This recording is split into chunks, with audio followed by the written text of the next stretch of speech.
বিবাহিত মেয়েদের ভালোবাসে একমাত্র অন্য পুরুষরা মধু লুটার জন্য। স্বামী ব্যতীত কেউ ভালোবাসে না। স্বামী বাইরে দোকানে যাবে আর স্ত্রী তখন মাটির ব্যাংকে টাকা ঢুকাইলো। স্বামী দোকানে যাওয়ার পর স্ত্রী ভিডিও কলে কথা বলতেছে অন্য পুরুষের সাথে, দেখাইতেছে এই যে দেখো কত সুন্দর ছেলে। বললো আমার ছেলে তাই না? হ্যাঁ।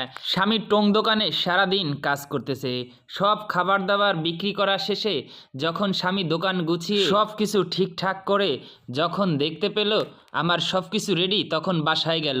বাসায় যে সারাদিন বেচা কেনা করে স্ত্রীর জন্য একটা কানের দুল আনলো, দেখো কত সুন্দর। কিন্তু স্বামীকে কিচ্ছু না বলে চলে গেল ভেতরে। স্বামী আবার ব্যাগ নিয়ে দোকানে চলে গেল। এরপরে পরক্রিয়া স্বামী চলে আসলো। স্বামী বাড়ির বাইরে যাওয়ার সুবাদে পরক্রিয়া পুরুষকে নিয়ে মধু দেয়া নেয়া করছে, আর এদিকে স্বামী দোকানে দিনের পর দিন পরিশ্রম করে যাচ্ছে। পরক্রিয়া স্বামীকে ফোন দিয়ে বলতেছে কি ব্যাপার, তুমি ফোন ধরতেছো না কেন? বললো ফোন কি ধরবো, আমি এখন ব্যস্ত থাকি। তখন বললো আমি এখন কি করব তোমার এই বাচ্চাকে নিয়ে। স্বামী তখন বুঝতে পারলো এটা আমার বাচ্চা না। তখন বললো কি ব্যাপার, বাচ্চা কিসে?